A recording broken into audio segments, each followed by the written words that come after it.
The metal door slid open with a soft hiss. Captain James Reed stepped into the observation room and took a deep breath. Through the wide glass window before him, he saw it for the first time, Earth's greatest secret. "Beautiful, isn't she?"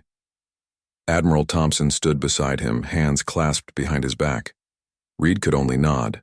The massive starship hung in the black void of space, its hull gleaming under the work lights.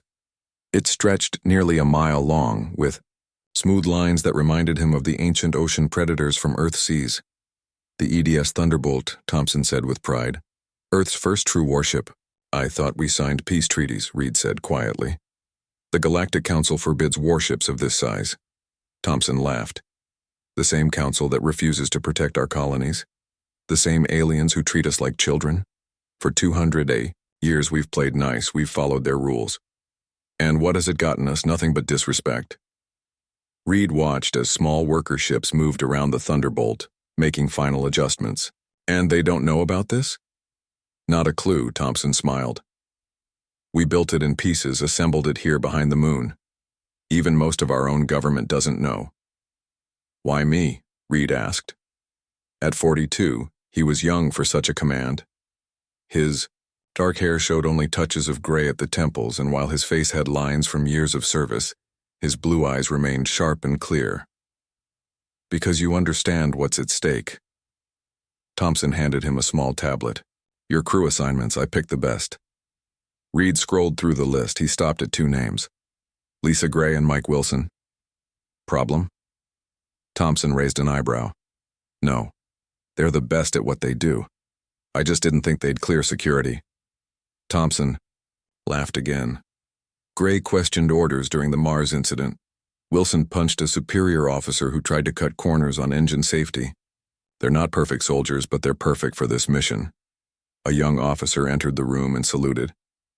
"Admiral, we've intercepted another transmission." Thompson nodded. "Play it." The wall screen lit up with strange symbols that shifted and changed. A harsh voice spoke in a language Reed didn't understand, but the computer translated the words at the bottom of the screen. "Earth sectors remain undefended. Proceed with harvest plans. The humans suspect nothing." The screen went dark. "That's the 3rd one this month," Thompson said. "The Scourge, a species from the outer rim. They've been picking off isolated colonies, and now they've set their eyes on us." "Have you told the Council?" Reed asked. "Of course. They said we're being paranoid. That no species would dare attack Council-protected worlds." Thompson's face hardened. "But we both know Earth is barely protected at all. They've placed us under quarantine for 2 centuries, limiting our ships, our weapons, our expansion." Reed looked back at the Thunderbolt. "And this is our answer." "This is our survival," Thompson corrected. "Your orders are simple, Captain. Take the Thunderbolt beyond our solar system. Show these aliens that humans aren't helpless children to be pushed around or harvested. Make them fear us. 3 days. Later, Reed stood on the bridge of the Thunderbolt. Around him, his crew worked at their stations, checking systems and preparing for launch. Lisa Gray approached him. Her dark skin contrasted with the white uniform of the tactical officer. Her hair was cut short for space travel, and her brown eyes missed nothing. "Captain," she said, "all weapon systems check out. The pulse cannons are unlike anything I've ever seen." "Let's hope we don't need to use them," Reed replied. "If you believe that, why are you here?" She raised an eyebrow. Before Reed could answer, Mike Wilson's voice came over the comm system. "Engine room to bridge. The jump drive is online and purring like a kitten. Whatever the eggheads did with this tech, it's light years beyond standard drives." Wilson was a large man with hands that seemed too big for the delicate work he did. But those hands could fix anything that moved, and his mind understood machines better than people.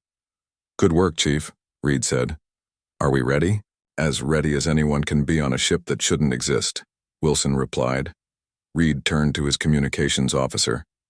"Any word from Earth Command?" "Yes, sir. Admiral Thompson sends his regards and says, 'Remember the old naval tradition.'" Reed smiled. In the old days of sea travel, once a captain was beyond sight of land, they answered to no one but themselves and the sea. Now, once the Thunderbolt left Earth's system, they would truly be on their own. All stations report, Reed ordered. One by one, the crew confirmed their readiness. Detach from station, Reed said. Take us out slowly. The massive ship eased away from the hidden base. Through the viewports, Reed could see Earth growing smaller. Sir? Gray said quietly beside him. Permission to speak freely? Reed nodded. Half the crew thinks we're on a suicide mission. The other half thinks we're starting a war. And what do you think, Commander Gray? She looked at the view screen. I think it's about time someone showed the galaxy that humans aren't to be underestimated. Reed smiled. That's exactly why you're here. As the Thunderbolt cleared the moon's orbit, all eyes turned to Reed. Set course for the edge of the solar system, he ordered. Standard drive until we clear Jupiter's orbit, then prepare the jump drive. Jump destination, sir? Asked the navigator.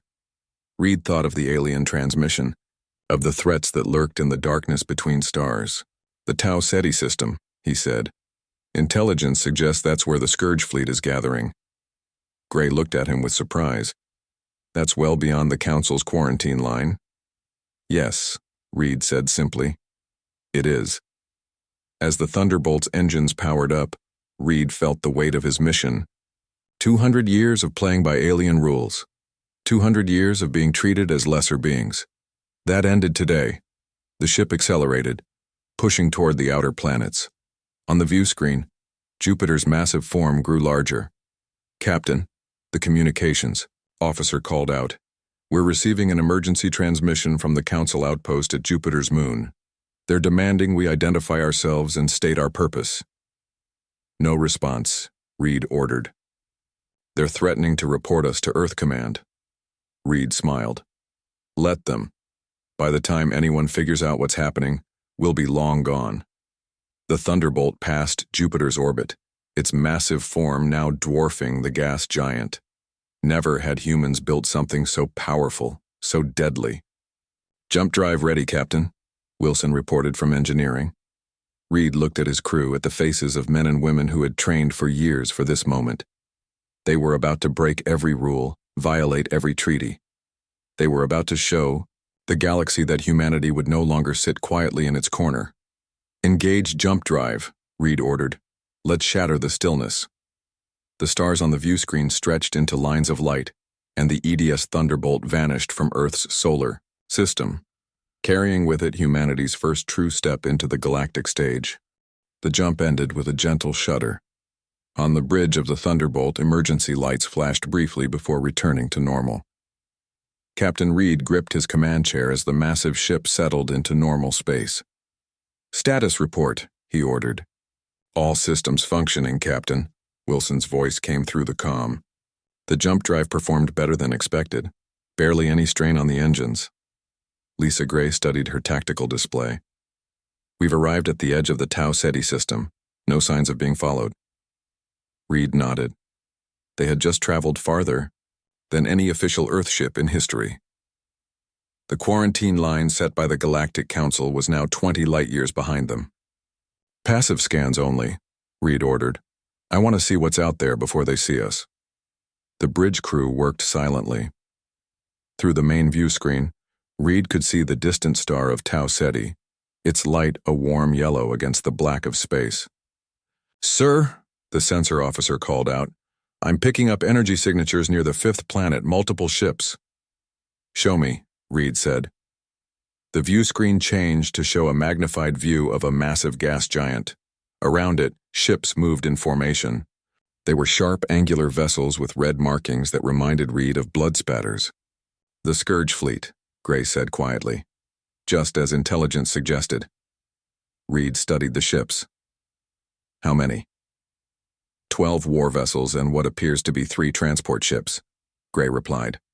The war vessels match the description of Scourge hunter-killers. And what's their target? Reed asked. The sensor officer worked his controls. There's a small trading post on the second moon of the gas giant. Looks like a neutral zone facility. Reed frowned. Civilians? Based on the energy readings, mostly merchants and traders. No military presence detected. Reed stood up and walked closer to the view screen. This wasn't what he had expected. According to their orders, they were simply to observe and gather intelligence on the Scourge, not to engage. "Sir," Gray said, "the Scourge ships are powering up weapons. They're moving into attack formation around the trading post." Reed felt his jaw tighten. How many people on that trading post? Sensors indicate approximately 500 life forms of various species. 500 civilians about to be slaughtered. Reed's orders were clear. Observe. Don't interfere. Earth's first starship was too valuable to risk in a battle that wasn't theirs. "Captain," Gray said softly, "what are your orders?" Reed turned to face his crew. Their eyes were all on him. They had trained for combat, but this would be their first real test. "Prepare all weapons," Reed said firmly. "Bring engines to full power. We're going to introduce ourselves to the Scourge." The bridge erupted in activity as the crew prepared for battle. "Sir," the communications officer called out, "I'm picking up a distress signal from the trading post. They're begging for help from any nearby ships." "Let them know help is coming," Reed said. "But don't identify us yet." The Thunderbolt moved forward, its massive engines pushing it toward the gas giant. As they approached, the details of the trading post became clearer. It was a collection of domed structures built into the rocky surface of the moon, with small ships docked around its perimeter. "The Scourge vessels have launched fighters," Gray reported. "They'll reach the trading post in 3 minutes." Reed nodded. "Take us in fast. Position us between the fighters and the trading post." "Captain," Wilson's voice came through the comm, "if we push the main engines this hard on our first run, we risk—" "Noted, Chief," Reed cut him off. "But those people don't have 3 minutes." The Thunderbolt surged forward, its speed surprising even Reed. The ship was performing beyond expectations. 30 seconds to intercept," Gray announced. "Weapons ready?" "Pulse cannons charged and targeting systems locked. Point defense systems online." Reed took a deep breath. This was it, Earth's first true contact with alien hostiles. "All hands, battle stations," he ordered. "Let's show them what humans can do."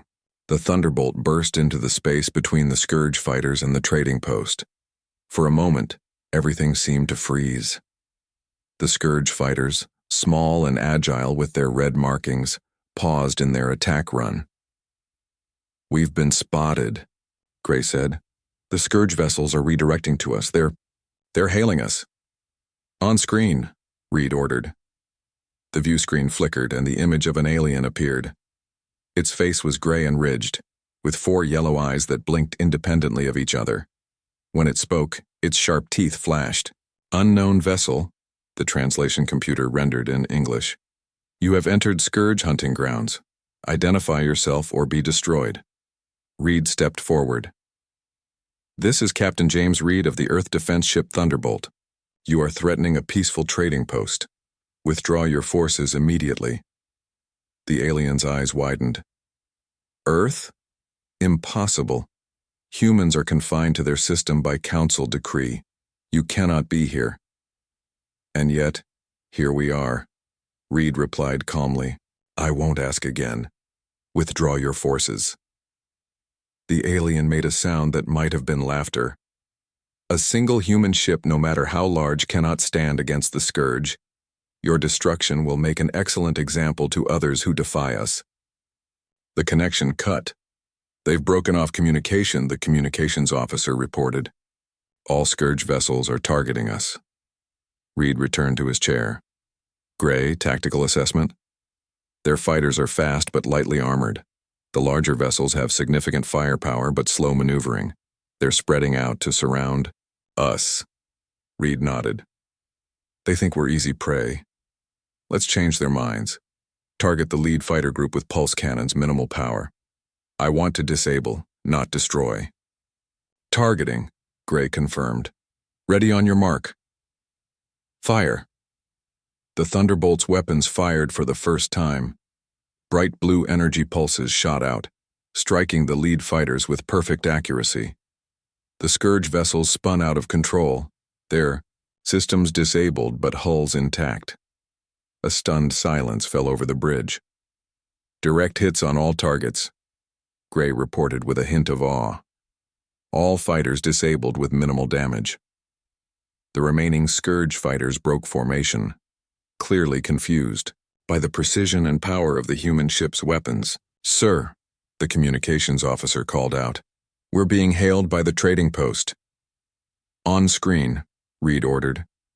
The face that appeared wasn't human. It had blue skin and large, almond-shaped eyes. Its expression, however, was unmistakably one of gratitude. "Unknown vessel, we thank you for your intervention. I am Administrator Thal of the Meridian Trading Post. May I ask who has come to our aid?" Reed straightened his uniform. "I am Captain James Reed of the Earth defense ship Thunderbolt." Thal's eyes widened. "Earth? But how? The Council has kept your kind isolated for centuries." "Things change," Reed said simply. "The Scourge threat remains.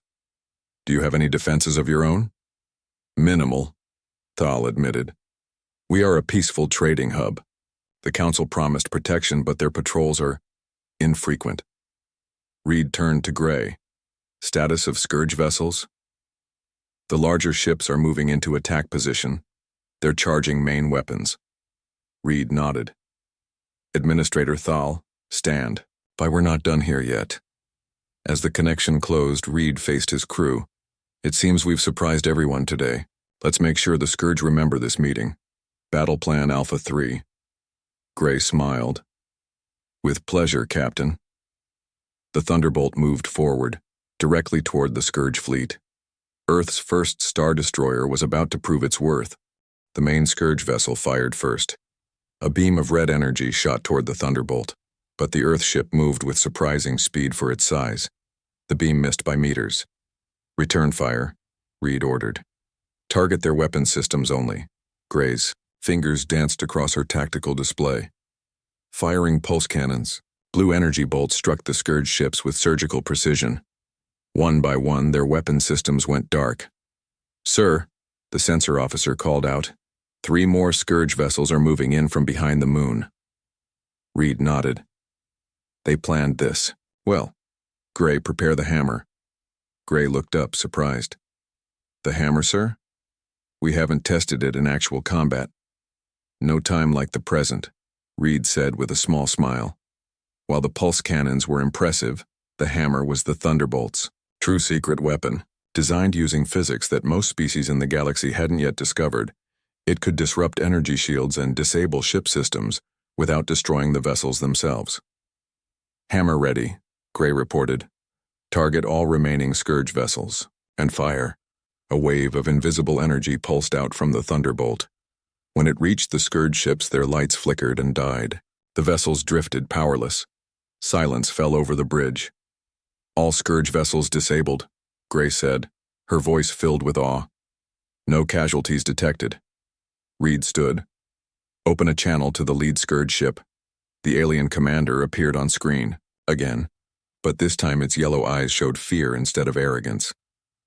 "This is impossible," it hissed. "No species has this technology." "Humans do," Reed replied simply. "Now listen carefully. You will leave this system and never return. You will spread the word that Earth vessels are not to be challenged. Do you understand?" The alien commander snarled but nodded reluctantly. "Good." Reed looked at Gray. "Release their life support and navigation systems, but keep their weapons offline. Let them limp home with a story to tell." 2 hours later, Reed stood in the trading post's main hall. Administrator Thal had invited him and his senior officers to discuss what had happened. The hall was filled with aliens of different species, all staring at the humans with a mixture of curiosity and respect. "You have our deepest gratitude, Captain Reed," Thal said, bowing slightly.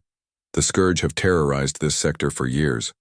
No one has stood against them so effectively." Reed nodded. "We couldn't stand by and watch civilians be slaughtered." "But how did you get here?" asked another alien, a tall, thin being with 4 arms. "Earth is under Council quarantine. No human ships are permitted beyond your solar system." Reed exchanged glances with Gray and Wilson.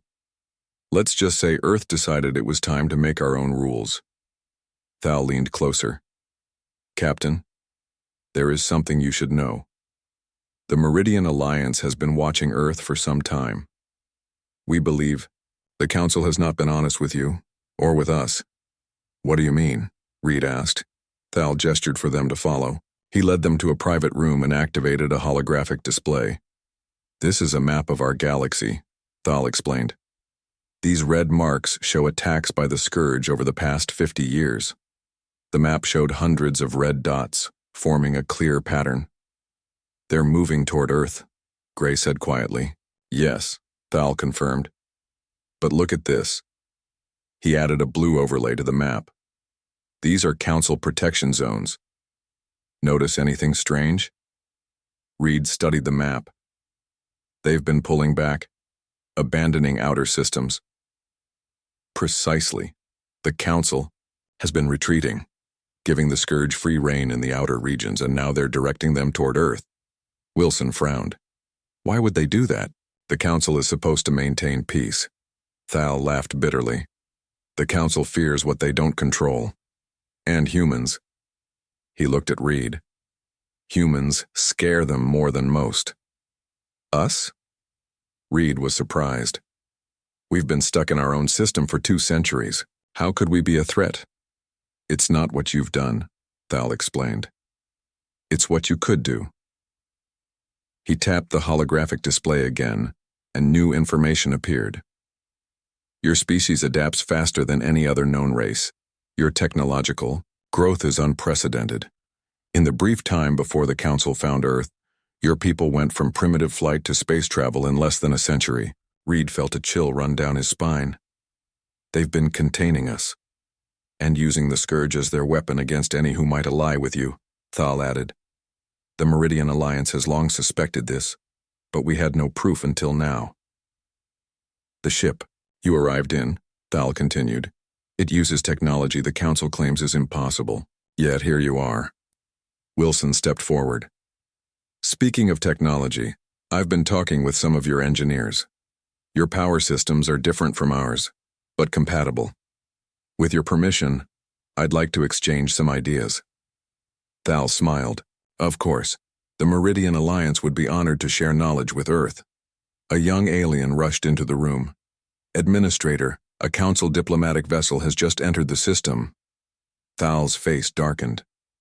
They never responded to our distress calls, but they come running when humans appear. Interesting. Reed turned to Gray. Get back to the Thunderbolt.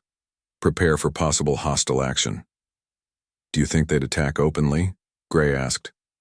No, Thal answered for Reed. The Council works through manipulation and proxies. They'll send a diplomat, with sweet words while plotting your destruction. The main doors opened and a tall, elegant alien entered. Unlike the others, this one looked almost human, except for the silver skin and entirely white eyes. It wore elaborate robes adorned with the Council's symbol. I am Diplomat Kell, it announced. I come representing the Galactic Council. Its gaze found Reed. And you must be from Earth. How unexpected.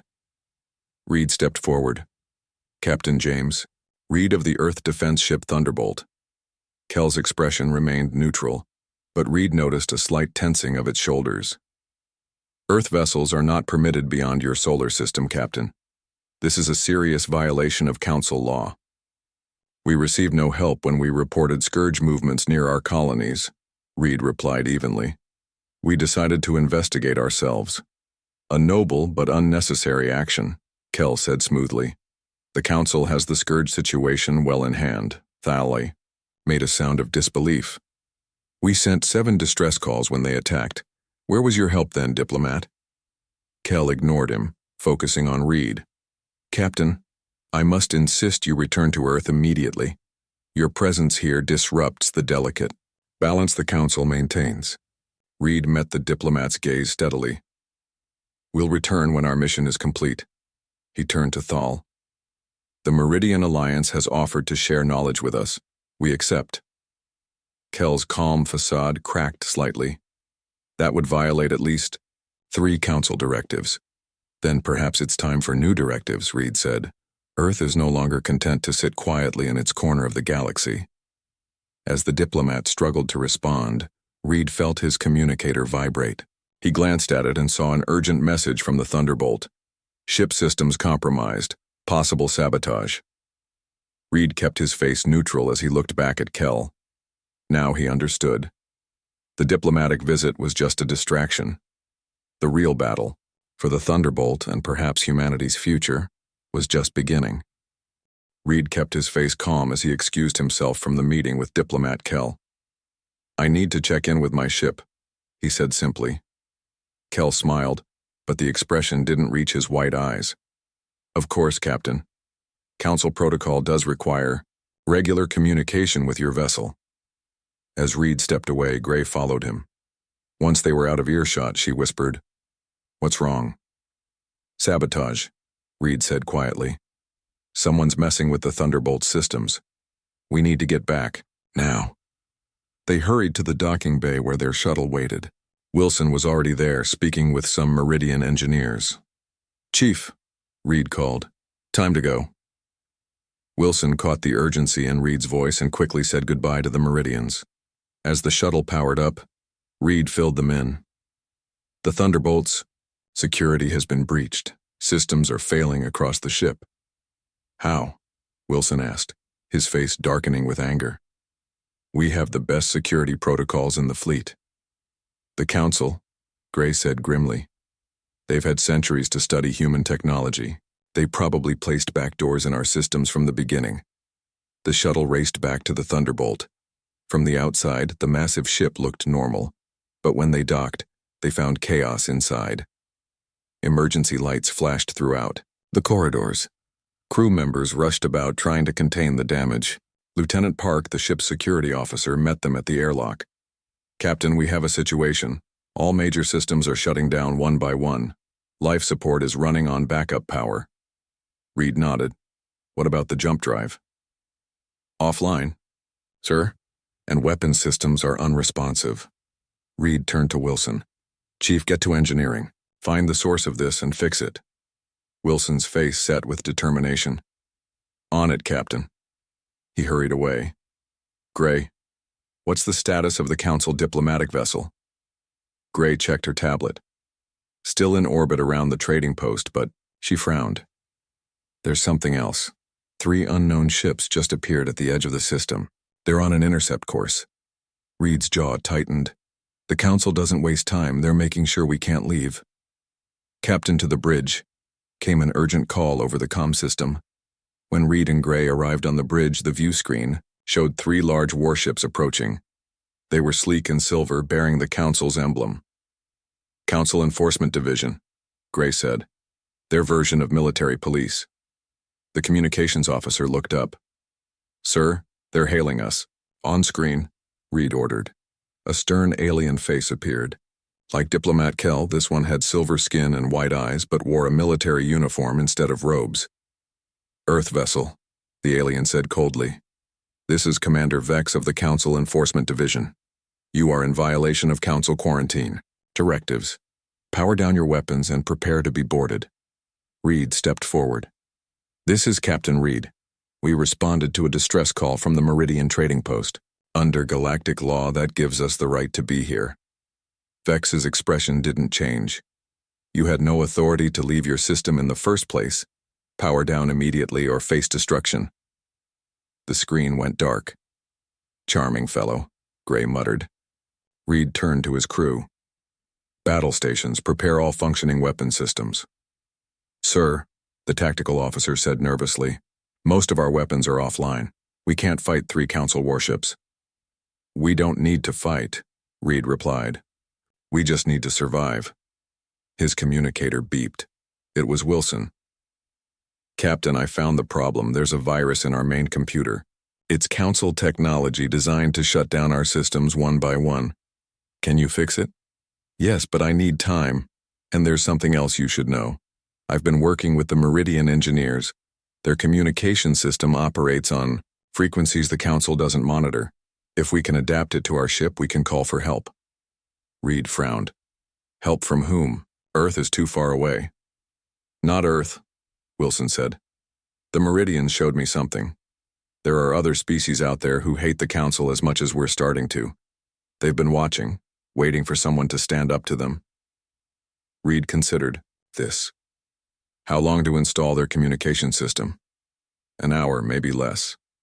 Do it, Reed ordered. In the meantime, we need to stall those Council ships. Reed looked at Gray.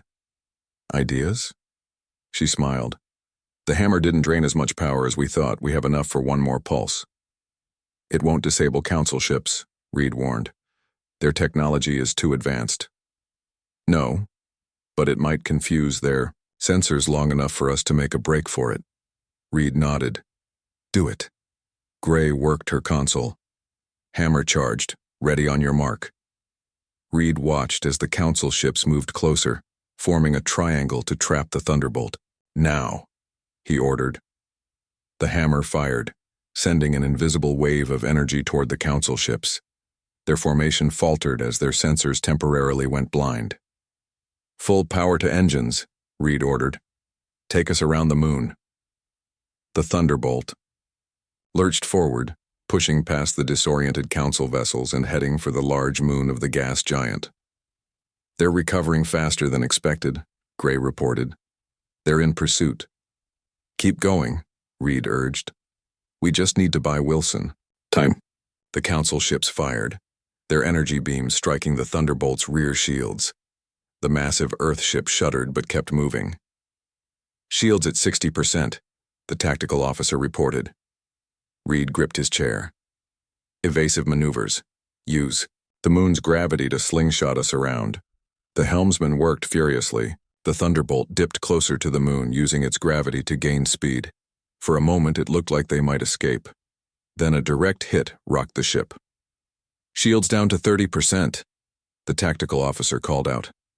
One more hit like that and we're in trouble. Reed's communicator beeped again. Wilson to Captain. The Meridian communication system is online, and I've found a way to push back against the virus. Do it, Reed ordered. Suddenly, the lights on the bridge stabilized. Screens that had been flickering came back to life. Systems coming back online, the tactical officer reported in surprise. Weapons are operational. Reed smiled. Target the lead Council ship. Pulse cannons only. Minimum power. Let's show them we still have teeth. The Thunderbolt fired. Suck. Energy struck the lead Council ship, causing it to veer off course. Sir, the communications officer called out. The Meridian system is picking up responses. Multiple signals from throughout the sector. Gray looked at her console in amazement. Captain, we're being answered by at least 20 different ships. They're all asking how they can help. Reed stood in the center of the bridge watching as the tactical display showed new ships appearing at the edges of the system. Ships from species he'd never seen before, all responding to the Thunderbolts. Call. It seems we're not alone in wanting change, he said quietly. The communications officer looked up. Sir, I have Administrator Thal on the line. He says the Meridian Alliance formally requests Earth's assistance against Council oppression. Reed looked at the approaching Council ships, then at the growing number of allies appearing on their sensors. What had begun as a simple mission to show humanity's strength was becoming something much larger.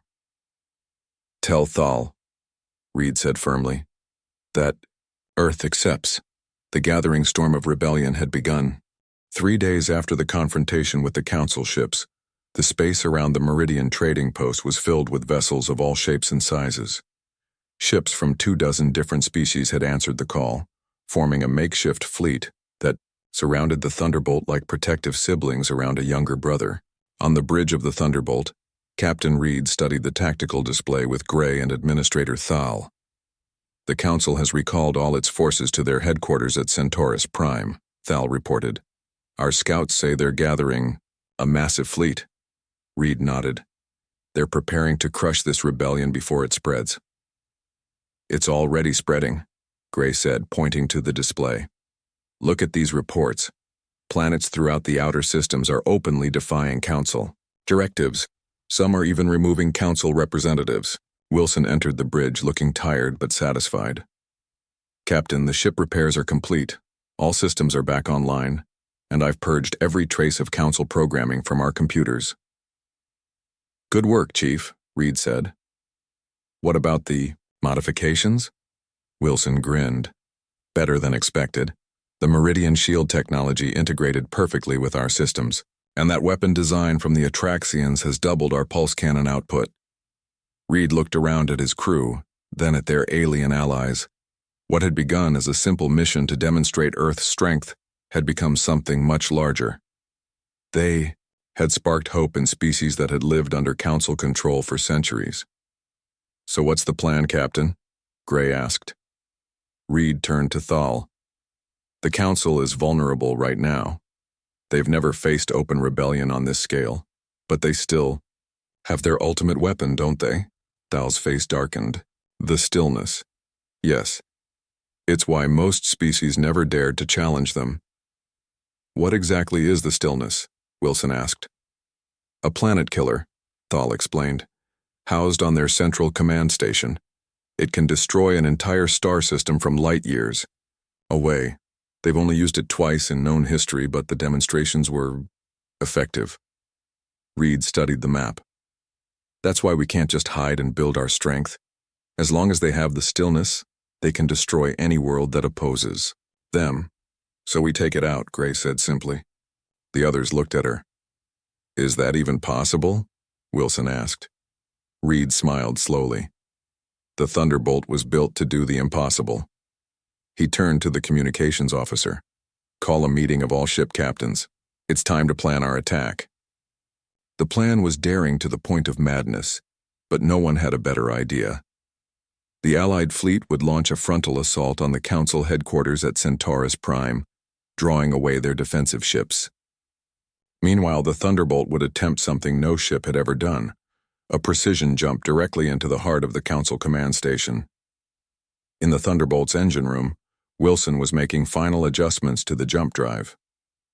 This goes against everything I know about physics, he muttered, as Reed checked on his progress. Can you do it? Reed asked. Wilson sighed. Jumping into open space is one thing. Jumping into a specific spot inside a space station? It's like threading a needle while blindfolded. He paused. But yes, I think I can do it. Good, Reed said. Because if we can't get inside their defenses, we can't destroy the stillness.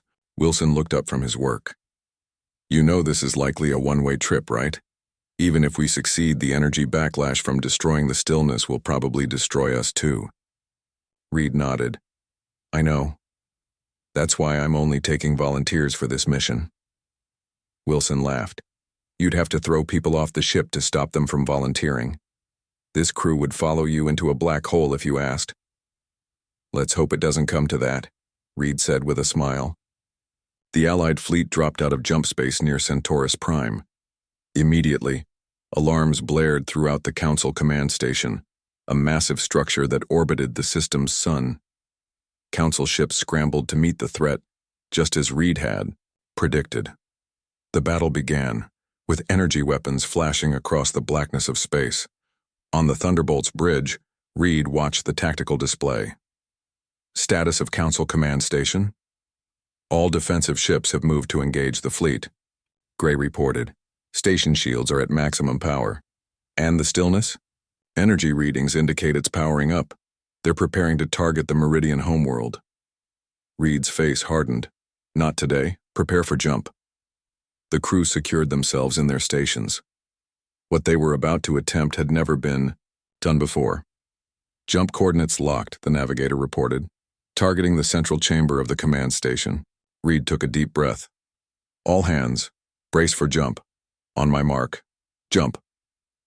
The stars stretched and vanished. For a heartbeat, the Thunderbolt existed everywhere and nowhere at once. Then, with a violent shudder, it reappeared, but not in empty space. The massive Earthship materialized directly inside the Council command station, its hull scraping against walls that were never meant to contain a vessel of its size. Metal screamed as it tore, and warning alarms blared throughout the Thunderbolt. Damage report, Reed called out over the noise. Hull breaches on decks 3 through 7, came the response. Sealing emergency bulkheads. Reed looked at the view screen, which showed they had emerged exactly where they needed to be. In the central chamber of the command station, directly beside the massive device known as the Stillness. "We did it," Gray said in wonder. Council.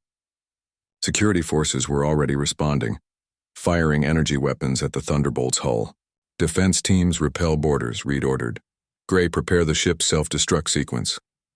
Gray looked at him in surprise. "Self-destruct? It's the only way to be sure," Reed said grimly. "The Stillness is too heavily shielded for our weapons, but a matter-antimatter explosion inside its chamber will destroy it completely." Gray nodded and began entering commands. "Self-destruct armed, 10-minute countdown." Reed opened the ship-wide communication system. "All hands, this is the captain. Evacuation Protocol Alpha. Get to the escape pods. That's an order." As the crew rushed to obey, Reed turned to Gray and Wilson. "You two as well. I'll stay to make sure the countdown completes." Gray shook her head. "Not a chance, Captain. We started this together." Wilson nodded. "The escape pods wouldn't get far anyway. Might as well see this through." On the view screen, they could see Council forces gathering, trying desperately to stop what was happening. In the background, the Stillness pulsed with energy, still preparing to fire. "Open a channel to the Allied fleet," Reed ordered. When the connection was established, Reed spoke clearly. "This is Captain Reed of the Thunderbolt. The Stillness will be destroyed in approximately 8 minutes. All ships should prepare to jump to safety." Administrator Thal's voice came through. "What about your crew, Captain?" "We knew the risks," Reed replied simply. "Just make sure our sacrifice means something. Build a better galaxy than the one the Council created." As the minutes ticked down, the three officers watched the battle. Raging outside, the Allied fleet was already beginning to withdraw, jumping away to safety. "It's strange," Wilson said quietly. "We came out here to show the galaxy that humans weren't to be trifled with. I never thought we'd end up freeing half the galaxy from tyranny." "Earth will be proud," Gray added. Reed nodded. "And they'll follow our example. The Council's days of keeping humanity contained are over." The countdown reached its final minute. Through the view screen, they could see panic spreading through the Council command station as officials realized what was about to happen. 30 seconds, the computer announced coolly. Reed stood tall in the center of his bridge. "It's been an honor serving with you both." The others nodded, standing at attention as the final seconds ticked away. 5, 4, 3, 2, 1.